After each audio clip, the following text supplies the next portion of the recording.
This is a conversation with Maria, one of my dedicated students who has been on the inspiring journey of learning Polish. But this podcast is about so much more than just language.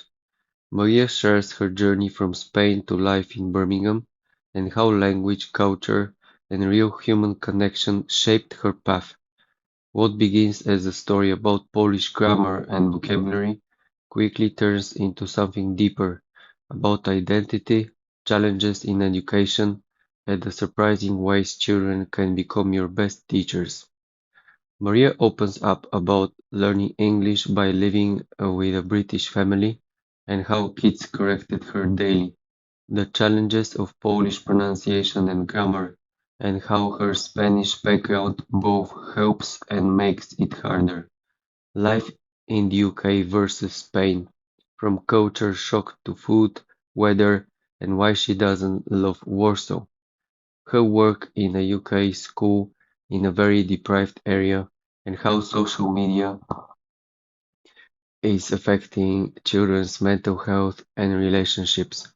The reality of post-COVID anxiety, gangs, and what schools are doing to support students. Her thoughts on AI, social media, and the blurred line between real and fake in today's world. This is an honest and eye-opening conversation about language, life abroad, and the future we are all heading toward, told through Maria's sharp mind and warm personality. My ultimate goal is to create the most engaging online Polish language course, and students like Maria continuously inspire and motivate me to make this vision a reality. But your involvement matters too. Together, let's build an extraordinary community for Polish learners worldwide. Please subscribe to my YouTube channel, share your thoughts in the comments, and let me know which topics and resources would best support you in your Polish learning journey. Thank you.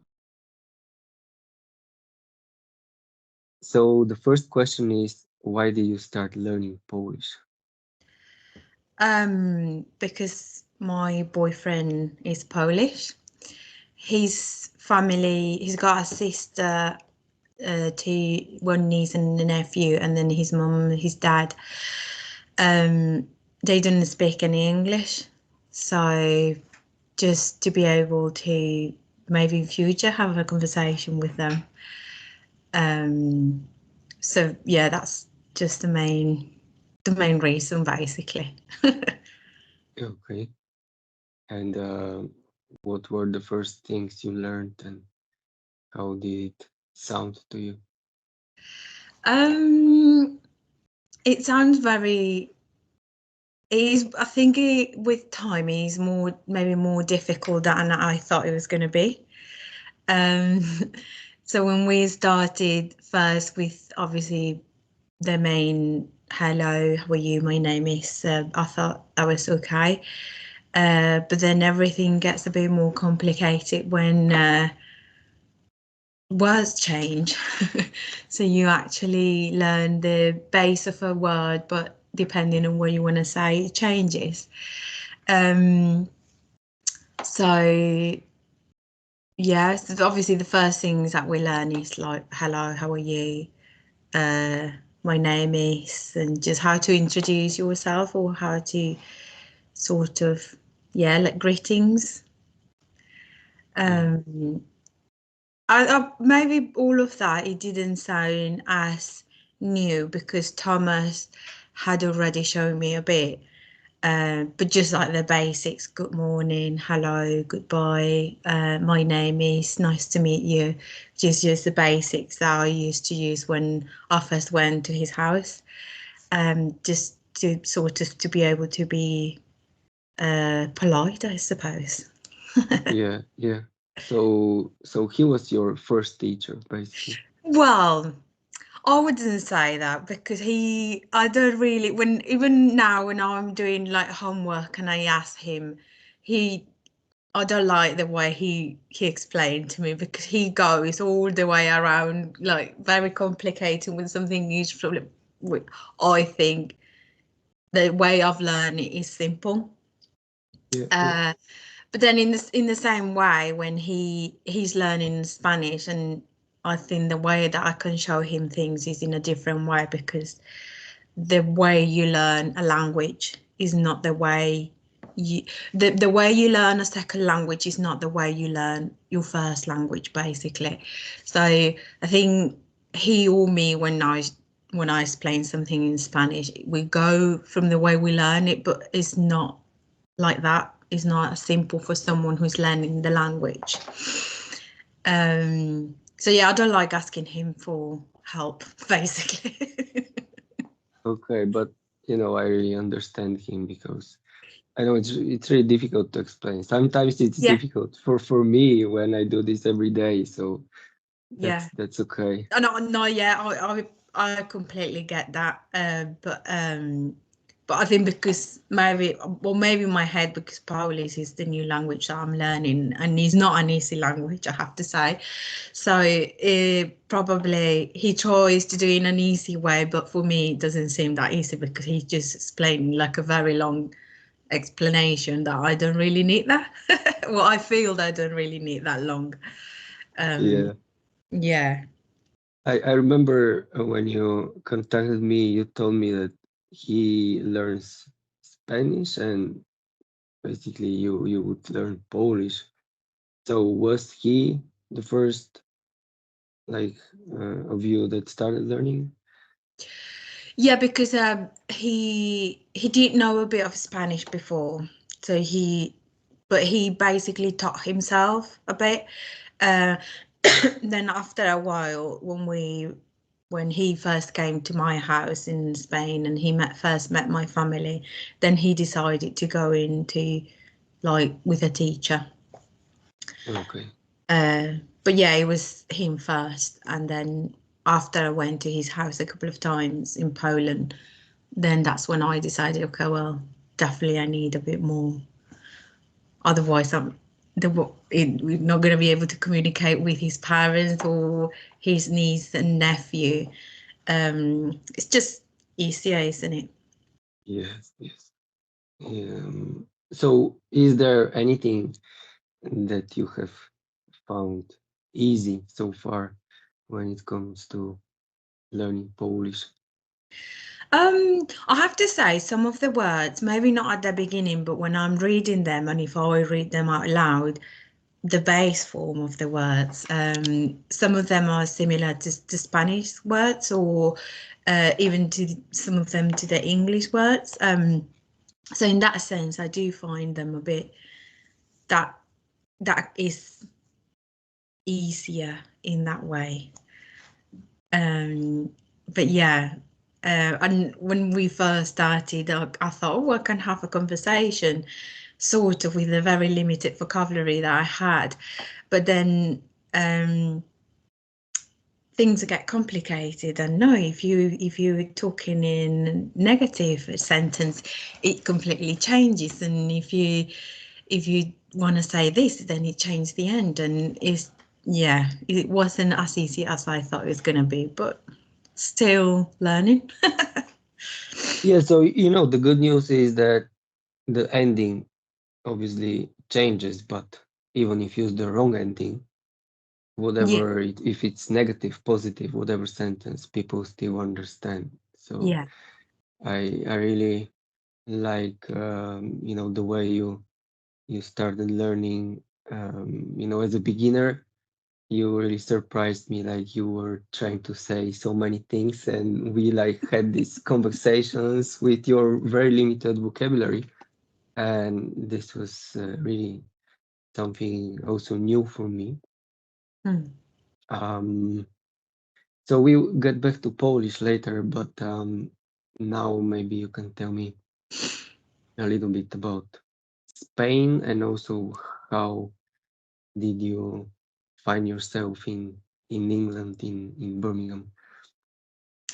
I always like languages, so I suppose that's also another reason why I decided to learn Polish. When I was at school, I was really good in English, French.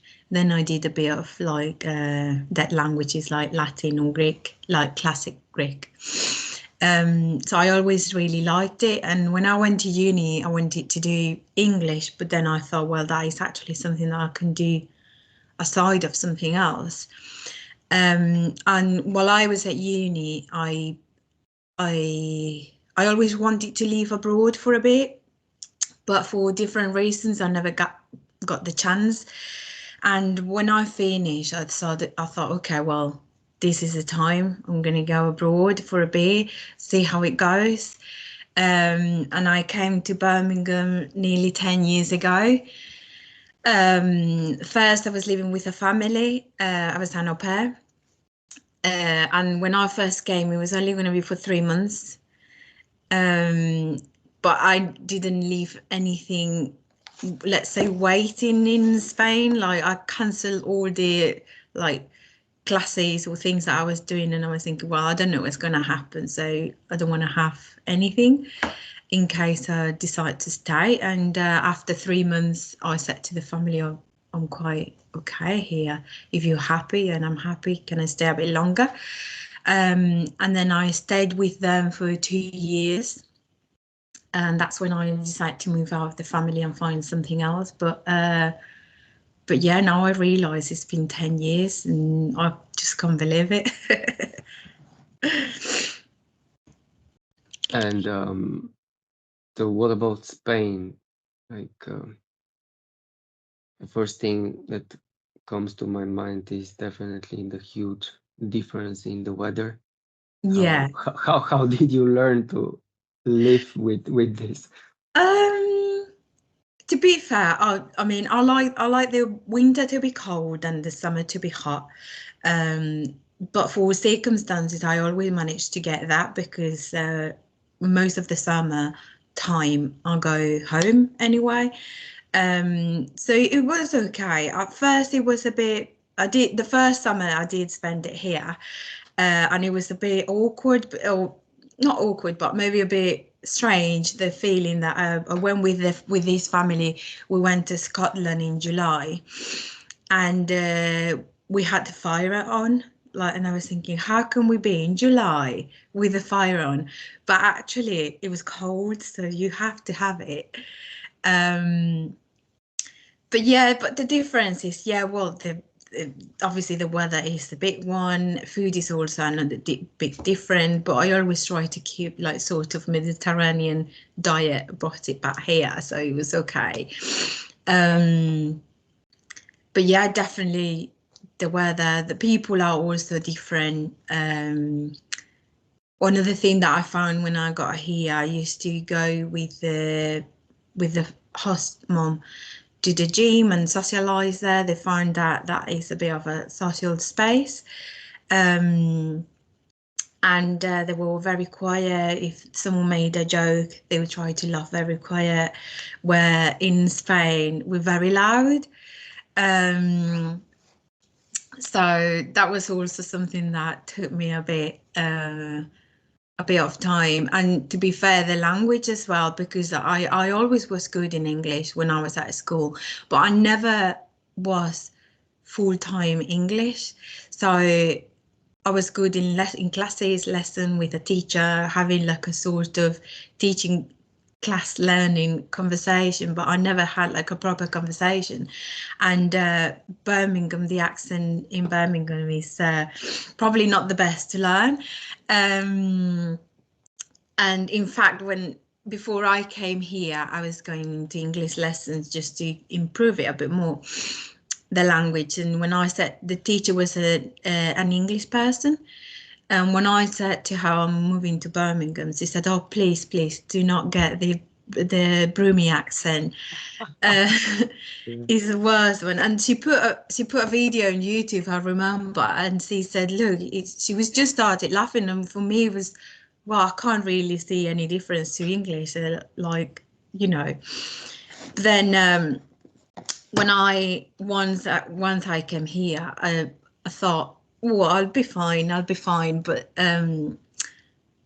the first few months I wasn't fine. It was quite hard.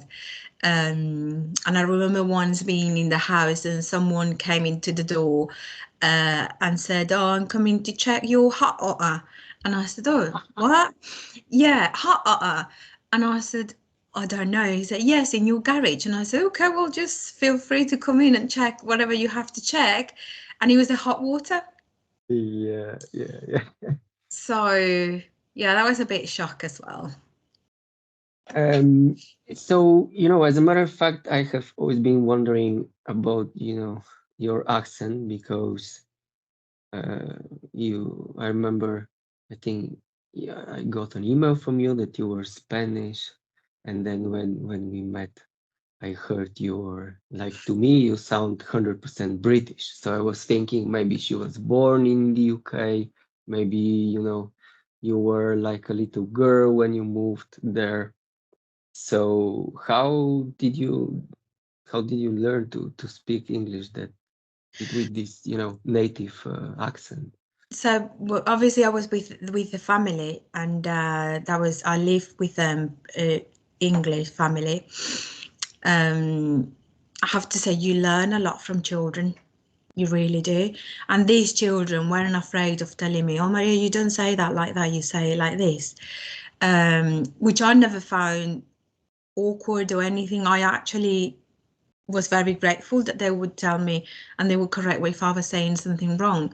But then also, because I did struggle at the beginning, the host mom found a family friend who is really good with languages. He's an old man. He speaks thing like 5 languages, and because of his work, um, he travel around the world, and again he's really good with languages. So since the very beginning, I met him once a week, and I still meet him just to talk. And obviously he would say, oh, Maria, you didn't say that like that, you'd say it like this. um, so yeah, I also join English classes, but obviously that's with a lot of people from abroad because it's English as a second language. And then, and I think for the past 5, 7 years, I haven't had any Spanish friends. So, which means all my contact and all my surroundings are in English. So, I suppose that's also played a big part. Yes, yes, definitely. I lived in Birmingham for 5 years as well, but I never, first and foremost, I never really learned to understand everything, with their accent and yeah, but what you said about the children was very interesting. So can you tell me a little bit more about this? Like they, in a way, they taught you, or how was it? They did a bit as well because if I didn't know things, I would say, oh, how do you say this? And then they would tell me. Or when I first got to the house, they had put signs with names of all things, like in the door, there would be a piece of paper with the name door, the fridge. Um, so obviously that is very basic vocabulary that I already knew, but in general, when you only hear some things and it's a different vocabulary. Definitely the way we learn things is completely different to the way it is once you're here. um and yeah, the children weren't afraid of telling me. The I only looked after the 2 younger girls, but there were 3 older boys, and the eldest one, he would always help me with stuff as well and say, you can say these, it was just natural, Yeah, yeah. basically natural conversations that if I would say something wrong, they would say, oh, you don't say that, or you'd say this way. But I think at the beginning is when you first learn a language, and I think that's why probably now it's different when I'm learning Polish. When you first learn it, because you don't really have to use it often, you feel a bit embarrassed about talking in that language. But uh, I think when I moved here, I thought, well, I either talk or I'm stuck. So I lost it. I lost being embarrassed, and very quick, and I felt comfortable with it, and I'm not afraid of making mistakes. I know I do. Um, but I suppose that's now a different mindset when learning another language. And no one might say things wrong, but I'm not afraid of trying Yeah, and exploring. If I can say something, I'll try. If it's wrong, it's wrong, but at least I try.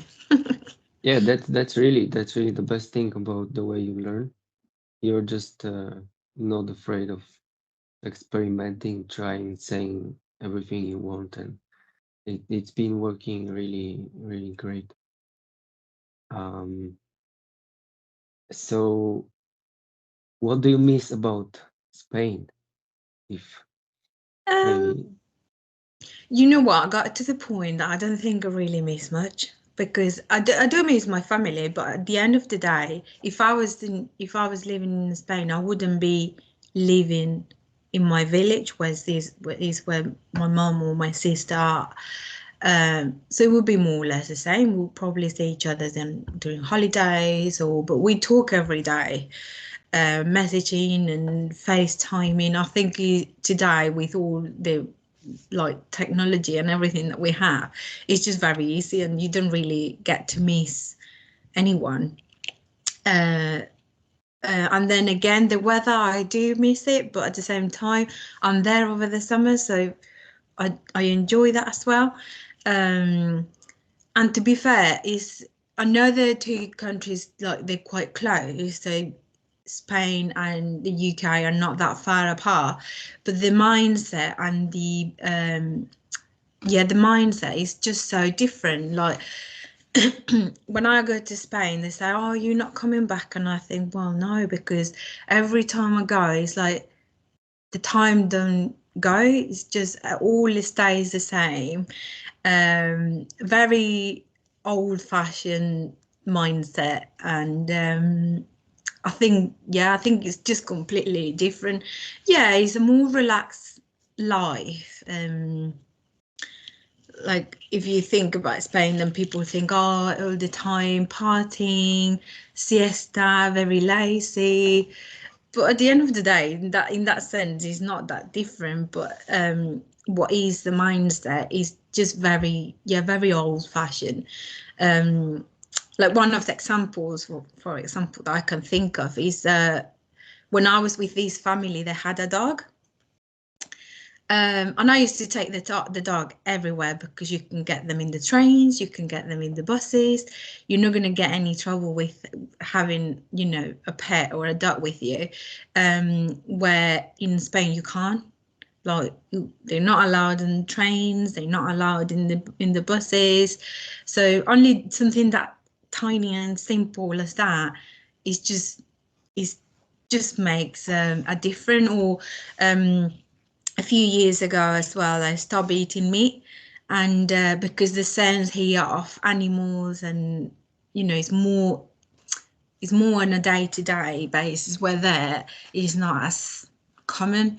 So when I stop eating meat, it's very difficult in Spain to find a place. Maybe these days it's more usual, more common, but at the beginning it was just really hard to go to a place for tapas, which are very popular, and asking for something that it would be very hard for them not to have something without meat, basically.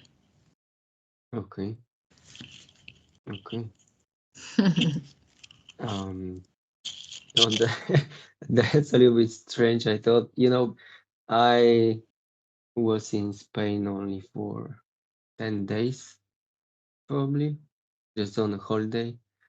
And from what I remember, when I compare it to, the Birmingham, and it's like something I would definitely miss. But I think you have just got used to the UK, and now you don't Yeah, really care. yeah. Yeah, yeah, yeah. And I think the UK is a beautiful country. It really is. Like the weather is a big thing, yeah. But if the weather wasn't like this, it wouldn't be as nice because everything is green. Everywhere you go is green, and it is a beautiful country. I think. Yeah, it is. It is. You know, I'm just probably too obsessed with the sun. You know, Yeah.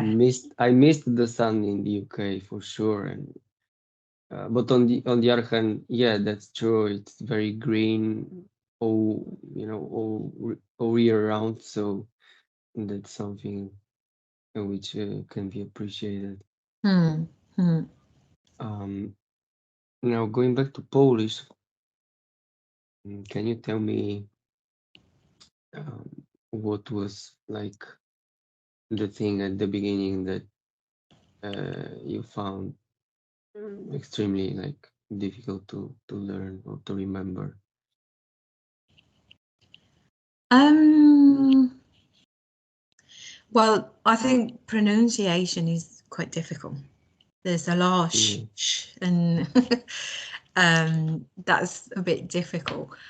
And it's just remembering like if you're trying to say something, the cases that you have to use, and um, I think it's just that. But I think it all comes with practice, and yeah, it's just remembering the good when you have to use the case is always, but and yeah, pronunciation. But I think is in general a difficult language, anyways. yeah, it is. It is, but when it comes to pronunciation, that's definitely difficult, and it's difficult for all my Spanish students. Um, and do you think that's because the sounds are just totally different than in Spanish, or why do you think this is like that? Well, there are definitely some sounds that we don't have in Spanish speaking, let's say, which is a lot sh and or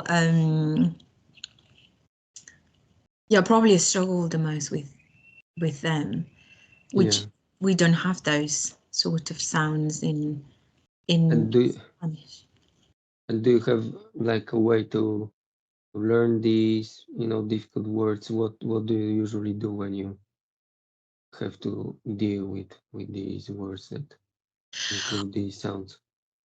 I think for those, my issue is as well that from Spain, I do have an accent, and again, my accent is not the best to learn when you learn in Spanish. We don't say when a word finishes in an S, we just don't say it. So, so that sort of thing, that I think that's probably why I struggle the most. But I've used to find it very hard in English as well, when words end in S for me or start with an S. Or it's also when it changes, and again, it's just practicing and trying. I know it might not be the best sound that I might say, but at least I try, Yeah, um, and it will come up with practice. Yeah. yeah. I think words that are difficult just have to be used as often as possible, and the more you use them, the easier they become. Hmm. Yeah. So, when was the first time you went to Poland? Um, so when I think it was in October, it was the month October, and we just went for a few days to Thomas's town. Thomas is from Białystok. Yeah, So we went, I think we would stay for a couple of days in Warsaw because we fly to Warsaw. I didn't really like Warsaw personally. But to be fair, this the history of the city is quite yeah, it's a quite a let's say a recent city because of the history. But we spent there, I think probably like a day and a half, and then we went to Białystok. And again, it's just it's very different to Spain, and when Spain doesn't seem like a very European country, because if you go to other countries like, I don't know, the Czech Republic, if you go to Budapest, Prague, Vienna is like the architecture is more or less similar. So yeah, I think something that really, I thought really, this is quite interesting, is the way that the city is, like, obviously you've got the city centre and the main, but then once you go out to the different suburbs or neighbourhoods outside the main city, some of the roads are not, they don't have the pavement, or they don't have, so it's only like grass and things. So that's, but again, like the typical houses are really nice, very different, but really nice. You might have from the outside, another thing that I thought it was quite interesting, from the outside they might look like small houses, but that you go in and they are actually quite big. But again, a lot of green, and yeah, I think because it was quite it was already quite cold, and it was raining, and the weather makes a bit different, because then I've been there over the summer as well, and it's a completely different place, where you can, seems different, yeah. But yeah, that was my first time there. Obviously I didn't speak any Polish, I didn't speak anything at all, I couldn't understand anything. But uh, when was this, last year? no, 2-3 years ago now. Yeah, Okay, yeah. okay. No, I'm really glad you don't really like Warsaw, because I don't really like it either. And usually it's like, my students tell me that, oh, it's nice, it's wonderful, and what do you think about it? And then I lived in Warsaw, and it's not like my favorite Polish city. I definitely think that, Gdańsk or Kraków are just look better, more interesting to Mm. me, maybe because I spent too many years in Warsaw and I got bored with it. But still, it's good to know that at least one Yeah, of my students no. died. And I think a funny thing that happened in that trip, I had read a lot and what things to do, where to eat, um, and they're very popular. The like the milk restaurants are called Mleko, Yeah, um, Bag Mleczny. Bar Mlecze, tak. Yeah. I, And so I said to Thomas, oh, shall we go to one of them? And Thomas asked a friend who lives in Warsaw, oh, what is there a good one? Or, and then we went to like a very, very traditional one, not touristic at all. And to be fair, for me, it wasn't the best. And Yeah. I got an upset stomach, and it was just not good at all. No. Yeah, that was probably just bad luck. Normally, I like the food in Warsaw when it comes to that, but it's just too flat for me, It's like, Yeah. yeah, but still there are a lot of, I like, obviously Yeah, I mean, I Wisła only and say, yeah, yeah, I probably can't say much, because I've been, as I said, it was only like a day and a half or so. Uh, yeah, yeah, but then another time we went to Krakow, and it's just beautiful, and the food was nice, everything was nice, the weather was nice. It was March, but it was actually the weather was just perfect. It was sunny, it wasn't very cold. Um, the food was lovely, and yeah, it was just a really nice trip as well. What Polish food do you like? I do like pierogi. Um, those probably are my favorite ones. And Um, yeah, yeah, and obviously they do a lot of like pickled salad, so I like that too. yeah, Um, yeah. so yeah, And what don't you like? it all seems like very heavy as well. Um, Like I don't eat meat, but obviously there again is not that often that you don't have places that where they don't have any meat free stuff. So it's all like very, very heavy as well. Very heavy food. Yeah, yeah. So, do you have any friends who also have a Polish partner? No, but Okay. Thomas has some Polish friends here as well. And the school where I work, there is a big Polish community as well. Okay. So Mm. let's imagine the following situation. Yeah. One of Thomas' friends, let's say in few months, they come to you with their new, let's say, girlfriend, and she asks you, maybe can give me some advice on, learning Polish, like how should I start, or what should I avoid, and things like this. So what will you tell her? Um, Like find a German man, leave the Polish guy. maybe. Uh, no, I think just you have to have an open mind approach, definitely. And yeah, that's probably what I would say. An open-minded approach towards the language. And yeah, get ready for some hard stuff Yeah. for your head to blow. Yeah.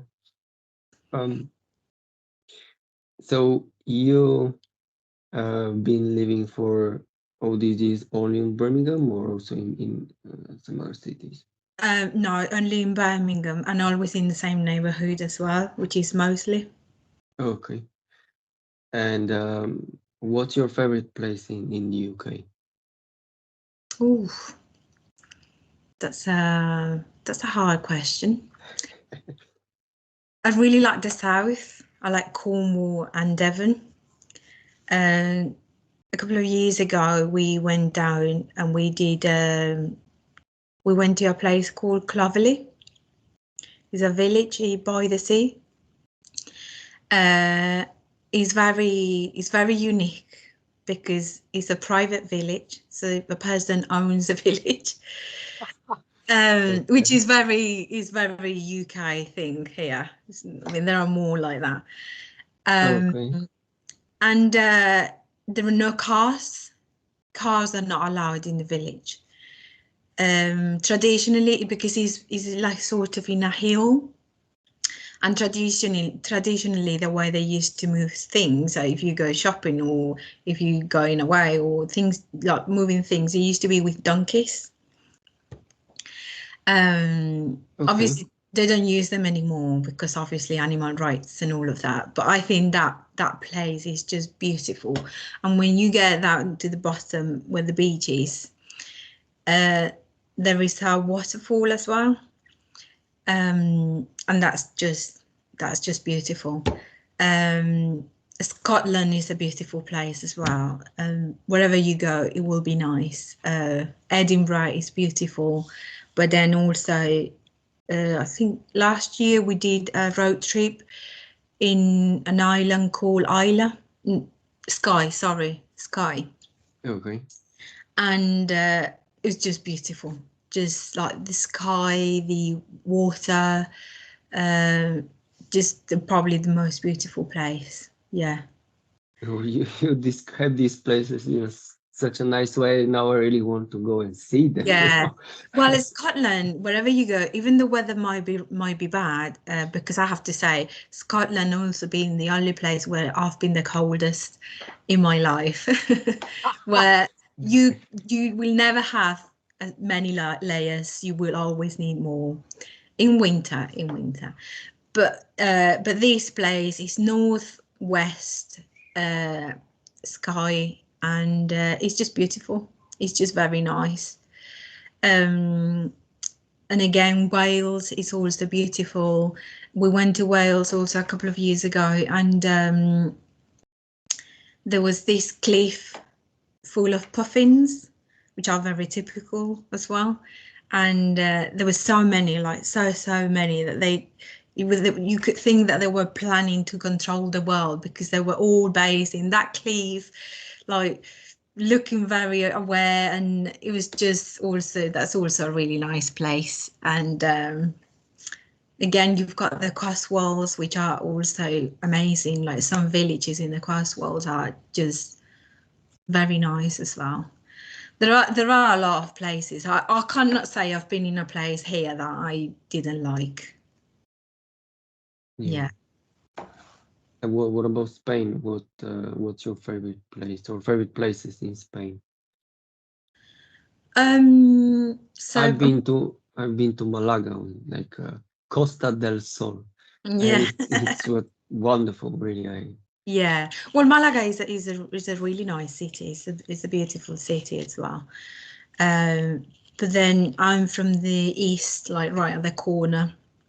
It's called Almeria, and we do have a lot of unspoiled beaches in there, which is like natural reserves, and that's really nice.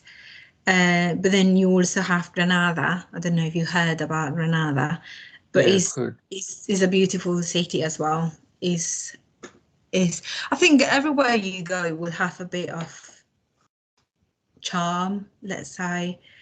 Um, but yeah, I wouldn't say my village is nice. It's just a normal traditional village.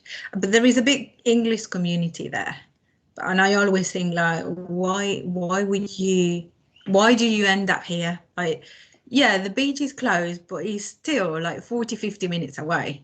Where so you can get closer to that if you want to. So, but end up in there where there is literally not much to do. It's just, yeah. But however, when I came here, there's in the UK, there's this TV program called A Place in the Sun. I don't know if you heard about it, but it's just No, that no. it's English people who go and find holiday homes abroad. It doesn't, I mean, Spain, Italy, Miami, it's all around. It's just, it's called A Place in the Sun. So you find in like a holiday home. And my village wasn't it. So now I understand why they end up there because, you know. Yeah, you sound like so British. Just to make sure you're Spanish, can you say in Spanish something like, "Hello, guys. If you want to learn Polish, do it now." Hola chicos, si queréis aprender polaco, ahora es el momento. Polaco, it's W. Chicos, it's like guys, yeah? Yeah. Yeah, yeah, yeah. Polaco. Nice, nice. Um, okay, so can you tell me a little bit about your job? So I work in school. It's a secondary school. And I deal with, I work in the office and I deal with anyone new to the school, whether they're children or member of staff. So yeah, I do with all the paperwork and that they need, whether they're children or adults. But yeah, my favourite part is HR because I suppose it's all has to be very well organised and having control of having everything very well organised. So yeah, that's what I normally do. Okay. And what's like the biggest challenge you see in education now in the UK? Well, I don't know if we can move this to the whole system because the Yeah. school is in a very deprived area. Okay. So we're dealing with big challenges like homeless families, um, abuse in the house, gangs is a big problem as well. But I have to say that since after COVID, another big challenge is attendance. Like children deal with a lot of anxieties and things that they just refuse to go to school since after COVID. They just don't feel they can go back, and the attendance just drop. So that's also like a massive challenge. I've also seen, because I've been working in a school since before COVID, I think I can also see how social skills have also gone. Sometimes children find harder to socialize. Well, social media is just a big, massive issue. Everything, all the issues come normally between children comes from social media. But even in adults, like parents, you can see them, they're not as patient as they used to be. They want something, they want it now. But I suppose that's just in general society. We got to the point that everything is automatic and is all very quick and fast. So we don't like waiting. We don't like waiting for the phone. We don't like waiting to be attended. And I think that's a bit, I would say that's a big problem. Yeah. Yeah. So, are there any programs, or how does the school deal with all these challenges? So for example, children that have to deal with anxiety going to school and things like that, or have like social issues, like they cannot, like friendship issues and things like that. We do work close with other agencies, like external agencies like Birmingham Children's Trust, which is social services. And we do have a program which is like a mentoring program with some people, like an external organization, that they come and sort of mentoring those children to try to help them to move forward, Yeah, to help them with the strategies and things like that. They also do some sort of like group, let's say group therapy, yeah. where they work with a few with the same sort of issues, with helps them to see, well, I'm not alone in this sort of thing, which I think is really good. And although we do have to deal with all these challenges, but at the same time, you feel that you can do something for them as well. So what you do can make a difference. Like a few weeks ago, we had a family that they were made homeless within hours. The landlord said, well, you have to go, and they were just basically homeless.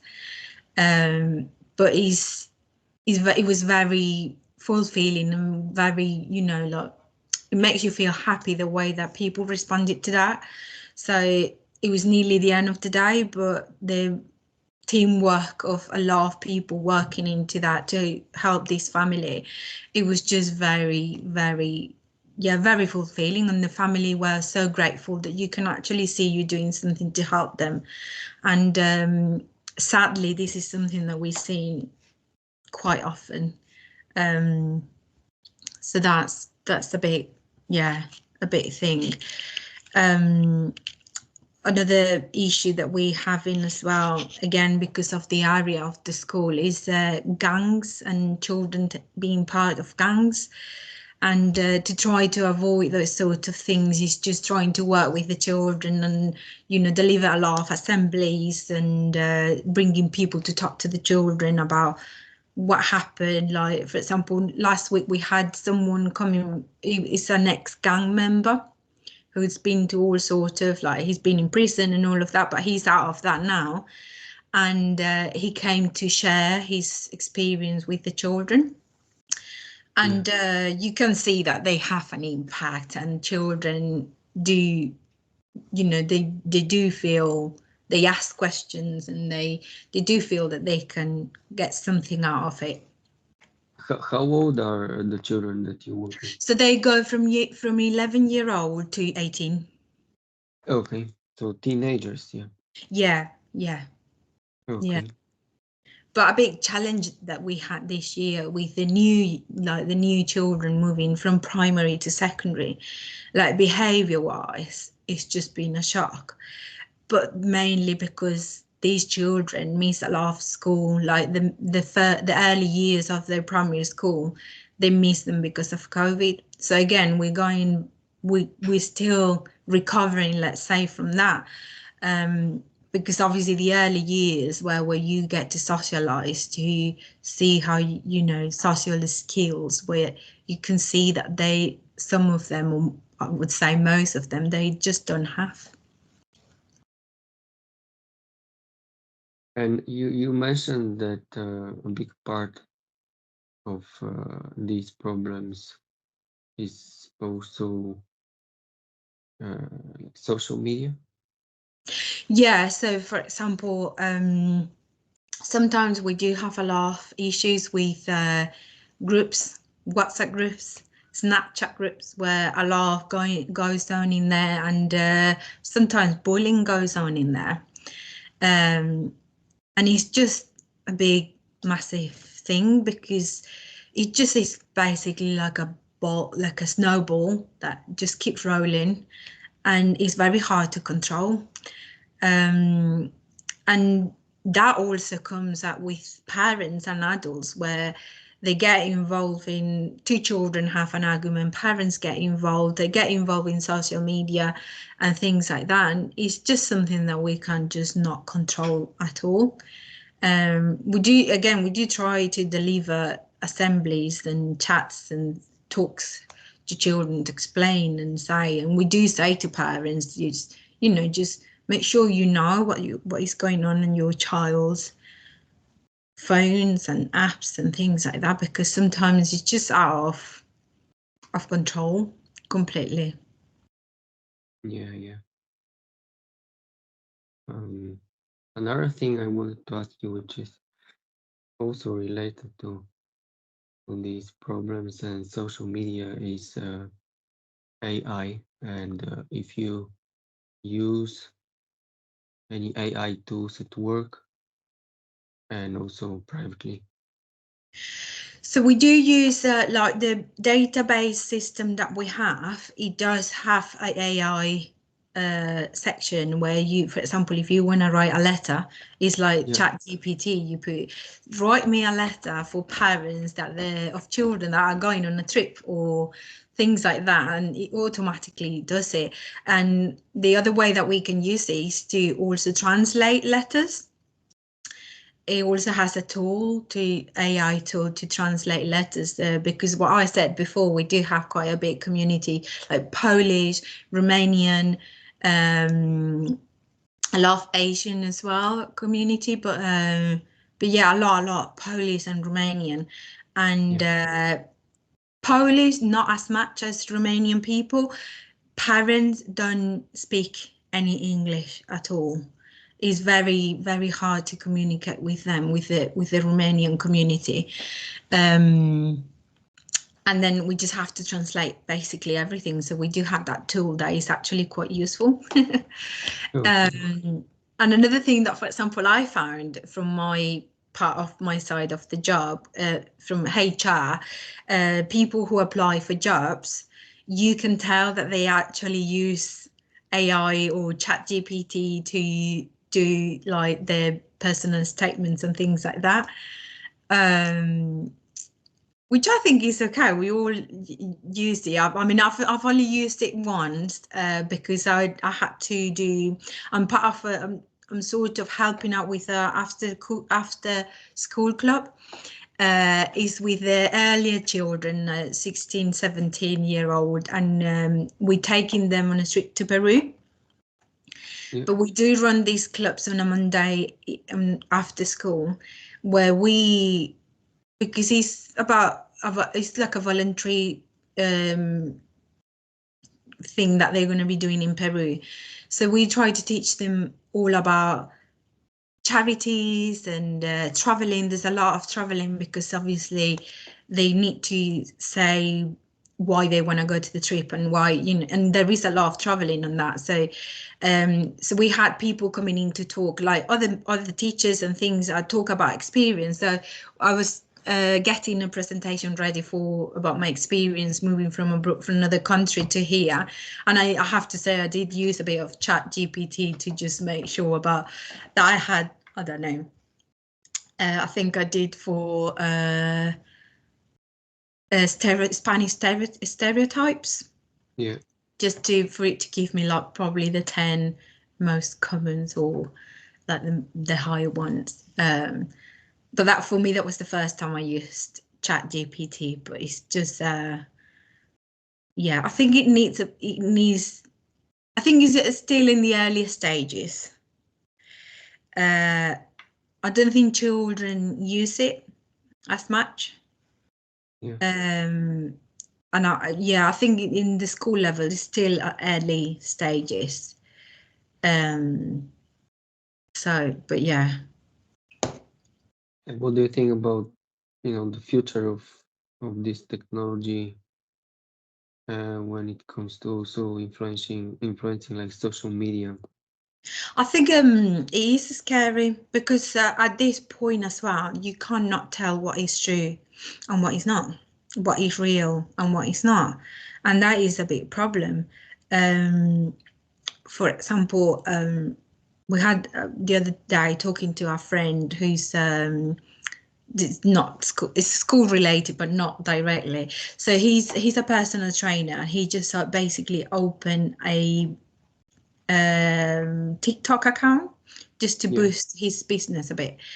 And he said that the amount of children messaging him asking for help to lose weight is that it's just unbelievable. And it takes you to that point. Like, for example, these friend, we know he's a good person, let's say, but we don't know what he's behind, and it is very scary, I think. Yeah, not knowing where the real starts and the fake starts is just, yeah. And I don't think it will help children in that sense. Yeah. Yeah. No, I think at some point in the future, you probably have some apps where, for example, when you see a picture, you have to like download it, and this picture you have to go for this app, and the app is going to tell you if this is real or not real. Yeah. Probably things like this. Mm. Yeah. So, um, what are your goals right now with learning Polish? What would you like to achieve? I would like to have a conversation, like not a limited one, like a proper conversation where, yeah, where, About ChatGPT? yeah, I don't know, about anything. Yeah, yeah, Um, I think Thomas's mom is a very interesting woman, and we both, even though we do try, and Thomas is always there, but I would like not to have him there and be able to communicate in a way that I don't have to go through a third person. yeah, yeah, yeah. No, that's definitely achievable. You've been learning very well, so just keep learning and you'll be able to talk with her. Yeah, so yeah, this is how we're going to wrap it up. And thank you very much for your time. It was very interesting, No problem. and Thank you. see you in the next one.